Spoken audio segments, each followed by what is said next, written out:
किसी ने बड़ी सही बात कही है कि ये संसार ना जरूरत के नियम से चलता है।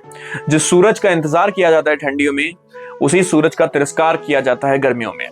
नमस्कार, मैं हूं विनय नागर, वापस से एक बार आपके सामने आ चुका हूं। आज एक नई बात सीखेंगे, नई कहानी से शुरू करता हूं। एक वृद्ध इंसान होता है, एक बूढ़ा। वो जा रहा होता है ऐसे ही अपना भ्रमण पे निकलने जा रहा, बोर हो रहा था, निकल गया भ्रमण पे। ऐसे ही वो जब नदी पार जा रहा था तो उसने देखा क्या, उसके सामने एक बड़ा ही अजीब सा हादसा हुआ। क्या था वो हादसा? एक टॉर्टोइस, आप जानते हो ना, कछुआ जिसे कहते हैं, वो आया उसके पास नदी से बाहर निकलकर। वो देख रहा था उसको, क्योंकि वो बड़ा धीरे धीरे आता था, बड़ा मोहक लगा उसको। तो वो जैसे ही उसके पास आ रहा था, उसने देखा एक बिच्छू तुरंत से उसके पीठ पे चढ़ गया। तो वो कछुए ने क्या किया, वो वापस तो नहीं आया, वो वापस धीरे धीरे पानी में चला गया और वो वृद्ध इंसान, वो बूढ़ा इंसान उसका पीछा करने लगा। तो वो थोड़ा सा अपना चाल बढ़ा के तेजी से करके वो घूम कर दूसरी नदी के दूसरी तट पे चला गया। उसने देखा जब वो कछुआ वहां पहुंचा तो कछुए ने तो कुछ नहीं किया, लेकिन वो बिच्छू जो था वो उतर गया और वो चलने लगा, क्योंकि वहां पर एक अंदर एक रास्ता जाता था जंगल की ओर। वो जंगल की ओर जाने लगा।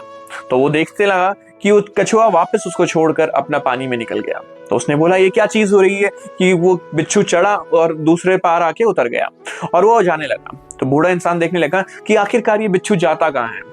वो उसका पीछे करने लगा। जैसे ही वो बिच्छू धीरे धीरे अपनी चाल में चलने लगा, उसी चाल में वो वृद्ध इंसान भी उसके पीछे पीछे जाने लगा। जाते जाते वो क्या देखता है कि एक बड़ा सा मंदिर था। वहां पर एक भक्त था जो बड़ी ही अपना एकदम श्रद्धा से लीन हुआ पड़ा था, और वो हाथ जोड़ के भगवान के सामने प्रार्थना करता था। तो बिच्छू जब जा रहा था तो उसने सोचा कि ये उस इंसान को काट लेगा। तो वृद्ध इंसान ने सोचा कि मैं अपनी लाठी उठाकर इसको मार देता हूं तुरंत। जैसे ही वृद्ध इंसान उस मनुष्य को बचाने जा रहा था, उस इंसान को जो लीन हुआ पड़ा था भक्ति में, उसको जैसे ही बचाने जा रहा था, इतने में एक सांप आ जाता है।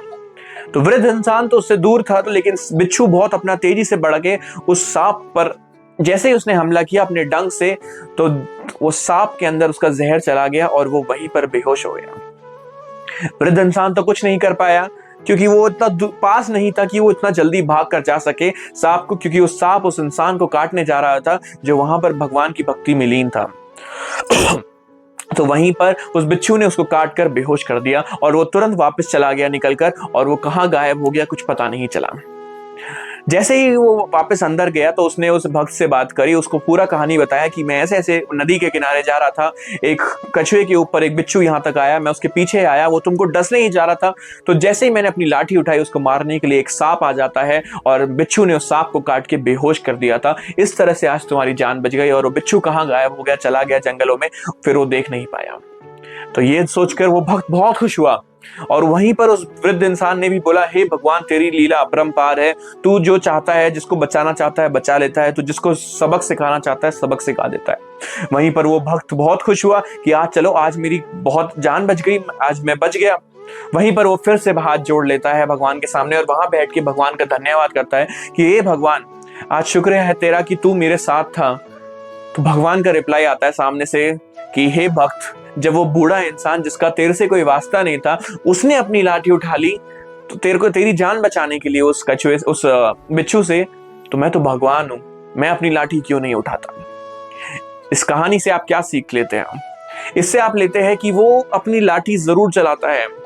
मैंने आपको अपने तमाम वीडियो में कहा है कि अपना कर्म करते रहो, उसके भरोसे मत बैठो, क्योंकि वो जो ऊपर बैठा है ना, वो आपको सबको देख रहा है।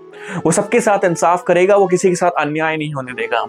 हम लोग बोलते हैं ना कि हम लोग अपना खुद बदला लेंगे, हम लोग क्रोध में, गुस्से में, हम लोग सोचते हैं कि हम क्या गलत घर बैठे किसी के साथ, लेकिन ना वो ऊपर वाला है।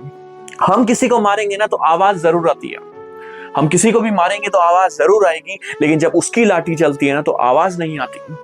वो इंसाफ करके रहता है। वो कभी भी किसी अपने भक्त हो चाहे कोई भी हो, वो किसी के साथ ऐसा नहीं होने देगा कि वो सोचे कि भगवान ने मेरे साथ गलत किया है। वो हमेशा इंसाफ करता है, हमेशा। वो नाइंसाफी कभी किसी के साथ नहीं करता। बस फर्क इतना है कि हमको थोड़ा सब्र करके उसका फैसले का इंतजार करना है। जल्दबाजी में गलत कदम हम उठाते हैं और फिर हम उसको कोसते हैं कि सब भगवान की मर्जी का। ये बिल्कुल गलत होता है। थोड़ा सब्र करो, अपने कर्म पे ध्यान दो, अपने फल की चिंता मत करो, बस अपना 100% देते रहो। मैं शुरू से आपको कई बार बोलता रहता हूं कि अपना 100% दो, आपको कहीं कुछ कमी नहीं होगी। अगर आप हारते भी हो तो आपके मन में ये संतुष्टि रहेगी कि yes I have given my 100%, मेरी गलती नहीं थी, but yes I have to rectify where I went wrong. और अगली बार जब मैं कोशिश करूंगा तो मैं उन गलतियों को नहीं दोहराऊंगा, और एक दिन वो जरूर आएगा कि जब मैं अपने मुकाम पे पहुंच जाऊंगा। उस दिन आप याद करोगे कि हाँ, वो ऊपर वाला आपके साथ जरूर है, लेकिन कर्म आपको खुद करना होगा। अगर आप सोच के बैठ जाओ कि हाँ भाई वो है, वो सब कर देगा, ऐसे जिंदगी नहीं चलती, ऐसी दुनिया नहीं चलती। यही संसार का नियम है और ऐसे ही संसार को चलना पड़ता है। मैं उम्मीद करता हूं आपको इससे एक सबक जरूर मिला होगा और आप इसको जरूर फॉलो करेंगे। और हाँ, कभी भी हार मत मानो, क्योंकि किसी ने सही कहा है कि अभी हिम्मत मत हार, तुझे बहुत आगे तक जाना है। जिन्होंने कहा था तेरे बस का नहीं है, अभी तो उनको भी करके दिखाना है। एक छोटी सी कहानी सुनाता हूं कि कैसे भगवान आपका साथ देगा, कैसे आपको अपना खुद साथ देना पड़ेगा। एक गांव में एक इंसान रहता था, एक वृद्ध इंसान, और उसका एक बेटा रहता था। तो वो बूढ़ा इंसान खेती करता था, उसी से उसका घर बार चलता था। तो वो आलू की खेती करता था। तो वो एक बार आलू की खेती करता, उसको जाके मार्केट में, बाजार में जाके बेचता, और उन पैसों से ही उसका पूरे साल का घर चलता था। बड़ा खुशहाल जिंदगी चल रही थी, बड़ी आम जिंदगी चल रही थी, बहुत कैजुअल सी बट आम जिंदगी चल रही थी। कोई दिक्कत नहीं थी। उसका बेटा आराम से खा पी रहा था घर में, उसका जो वृद्ध इंसान था, बूढ़ा इंसान था, वो भी आराम से खा कमा रहा था, कोई दिक्कत नहीं चल रही थी। एक दिन क्या हुआ, विपदाओं का पूरा पहाड़ टूट पड़ा। पूरी इतनी प्रॉब्लम्स आ गई कि वैसे तो कहते हैं ना कि या तो प्रॉब्लम आएगी नहीं, या फिर आएगी तो एक साथ इतनी आ जाएगी। तो ऐसे ही उस इंसान की लाइफ में ऐसा हुआ कि अगले ही दिन उसके दरवाजे के बाहर, उसके चौखट के बाहर पुलिस खड़ी हो गई थी। वो क्यों आई थी? उसके बेटे को गिरफ्तार करके ले गई है। और वो बूढ़ा इंसान रोता रहा, बिलखता रहा कि छोड़ दो, मेरा बेटा निर्दोष है, वो मासूम है, उसने कुछ नहीं किया है, उसकी गलती कुछ नहीं है। तो वो बोलते रहे पुलिस वाले, नहीं, इसने तस्करी की है, इसने चोरियां की है। और किस चीज की चोरी की है? इसने बंदूकें चुराई है, इसने बंदूकें कहीं छुपाई है। उस मामले में हम इसको गिरफ्तार कर रहे हैं। वो बूढ़ा इंसान बोलता रहा, चिल्लाता रहा कि नहीं, मेरा बेटा मासूम है, वो ये सब चीजें नहीं करता। लेकिन पुलिस ने उसकी एक ना सुनी और उसको घसीटते हुए अपने साथ पुलिस वैन में लेके पुलिस स्टेशन ले गई।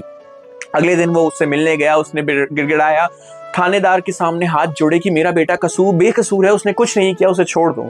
लेकिन पुलिस ने उसकी एक ना सुनी। वो वापस चला गया बिलखता हुआ, और फिर जाके उसने अगले दिन कोर्ट में अपनी गुहार लगाई और बोला कि मेरा बेटा निर्दोष है। ऐसे ही चलता रहा। फिर आपको तो जानते ही हो कि कोर्ट कचहरी के कितने किस्से होते हैं जो कई दिन, कई महीनों, कई साल चलते रहते हैं। ऐसे ही वो अपनी चप्पलें घिसता रहा बार बार कोर्ट में जाके, लेकिन कोई फायदा नहीं हुआ। उसके बेटे को रिहाई नहीं मिली। तो वो जाके अपने बेटे से मिलता था, बोलता था, बेटा मैं बूढ़ा हूँ, रोज नहीं आ पाऊंगा मिलने के लिए तुझसे, मेरे में इतनी हिम्मत नहीं है।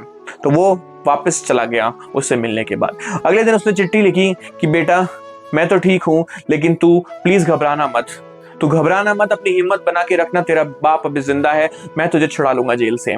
उसने बोला। अगले दिन वापस उसने बेटे ने एक तार भेजा, एक टेलीग्राम भेजा कि पिताजी मैं ठीक हूं, आप बस अपना ख्याल रखना। उसने और कुछ नहीं लिखा था। ऐसे ही चलता रहा, कोर्ट कचहरी के चक्कर काटता रहा, लेकिन उसके हाथ कुछ नहीं आया। ऐसे ही एक दिन उसने जाके देखा कि उसको अपनी तो पैसे कमाने थे, क्योंकि एक बार महीना चला गया किसान का खेती करने का, तो वो वापस कैसे आ पाएगा? तो उसको तो करना ही था, क्योंकि कभी ना कभी बेटा लौटता तो क्या खाते क्या पीते। तो वो वापस खेत जाता, लेकिन वो जोत नहीं पाता, उसको खोद नहीं पाता। क्यों? क्योंकि बूढ़ा इंसान था, वो कैसे कर पाता खेला। रोज खेत तक जाता और वापस लौट के आ जाता। तो ऐसे ही थक हार के उस दिन एक दिन उसने भी अपने बेटे को एक टेलीग्राम लिखा कि बेटा तू जेल में है ना, तो जेल में ही रहना, क्योंकि तू वापस आएगा तो भी खाने पीने के लिए कुछ नहीं है। मैं एक तो एक बूढ़ा इंसान हूँ, वृद्ध इंसान हूँ, मैं अपना गुजारा कर लूंगा, तुम वहीं पर रहना। तो अगले दिन ही ये तार पड़ने के बाद बेटे ने फिर अगले दिन एक टेलीग्राम लिखा और बोला कि पिताजी खेत को मत खोदना आप, क्योंकि खेत में मैंने बंदूकें छुपाई है। ये जैसे ही उसने पढ़ा, वो एकदम चौंक गया कि मेरा बेटा सच में क्रिमिनल है क्या, वो सच में गुनहगार है, उसने सच में ये गलत काम किया है। और वो देख के बहुत उदास हुआ। अगले दिन पुलिस वहां पर आ खड़ी हुई। पुलिस ने पूरा खेत खोद दिया, पूरा हर जगह जहां पर उसको गुंजाइश थी कि यहाँ मिल सकता है, उसने उनका पूरा खेत खोद दिया। और अगले ही दिन शाम को तक वो खोदते रहे, लेकिन उनको कुछ हाथ ना आया उनके। तो वो पुलिस वाले वापस चले गए। फिर जाके वापस अगले दिन बेटे को एक और तार मिला जो पिताजी ने लिखा था कि बेटा मुझे माफ करना, मुझे लगा तू ही गुनहगार है, लेकिन पुलिस वाले को कुछ नहीं मिला, मुझे माफ कर देना कि मैंने तुझ पे शक किया। जैसे ही बेटे को ये तार मिला, अगले दिन फिर बेटे ने टेलीग्राम लिखा और बोला पिताजी आप टेंशन मत लो, मैं यहाँ से पुलिस स्टेशन में रह के, पुलिस लोगों के पास रह के और कर भी क्या सकता था, तो मेरे पास एक यही चारा था। अब आप फिक्र मत करना, पूरा खेत खुद चुका है। अब इससे आपको एक क्या सीख मिलती है? ये छोटी सी कहानी है, लेकिन ये है कि अगर इंसान के लाइफ में प्रॉब्लम आती भी है तो उसका एक सोल्यूशन होता है। बस फर्क इतना है, आपको अपना दिमाग यूज करना है कि आपका दिमाग क्या बोलता है उस टाइम पे। एक बात याद रखना, जब ताला बनता है और चाबी बनती है ना, तो सबसे पहले चाबी बनाई जाती है, उसके बाद ताला बनाया जाता है। तो जब भगवान आपके लाइफ में कुछ ऐसा संकट भेजता है ना कि आपको लगता है कि बस अब सब खत्म हो चुका है, नहीं, जब वो आपको प्रॉब्लम दे रहा है तो उसने सोल्यूशन भी बनाया है। बस फर्क इतना है कि हमारा दरवाजा, जो दिमाग का दरवाजा है, वो बंद कर देते हैं हम लोग जब भी हम लोग प्रॉब्लम से घिर जाते हैं। और वैसे भी किसी ने सही कहा है ना, जब भगवान एक दरवाजा बंद कर देता है तो उसके अलावा वो 1000 दरवाजे खोल देता है आपके लिए, लेकिन आप वो देख नहीं पाते हो क्योंकि आपका आंखें बिल्कुल बंद हो चुकी होती है उस एक प्रॉब्लम की वजह से, जिसको आपको लगता है अब इसका कोई सोल्यूशन नहीं है। तो इस कहानी से आप क्या सीखते हो कि जब भी आप प्रॉब्लम में फंसो, पहले अपने आप को शांत करो और अपने दिमाग से काम लो। प्रैक्टिकली सोचो कि क्या हो सकता है, क्या नहीं हो सकता है। अब सोचो, उसके बेटे ने पूरा खेत खुदवा दिया अपने पिता के लिए, ये समझदारी से कि जब वो टेलीग्राम अपने पिता को भेजेगा तो पुलिस जरूर पड़ेगी और अगले दिन आके पूरा छानबीन करेगी। तो पुलिस ने वो पूरा खेत था उसको जोत दिया, उसको खोद दिया। तो सोचो, बेटे ने कितनी मदद की अपने पिता की, जेल में होते हुए भी सिर्फ अपने दिमाग लगा के। वो चाहता था, वो भी बोल सकता था कि ठीक है पिताजी, मैं यहीं रहूंगा, मैं हाथ में कुछ नहीं है, मैं जेल से बाहर आऊंगा तो मैं आपकी मदद कर सकता हूं, लेकिन उसने ऐसा नहीं किया। तो ऐसी छोटी छोटी चीजों से ना आपको सबक लेना चाहिए कि वो ऊपर वाला है, उसने हर चीज का सोल्यूशन बनाया। फर्क इतना है, आपको काम करना है, आपको अपने कर्म करने हैं।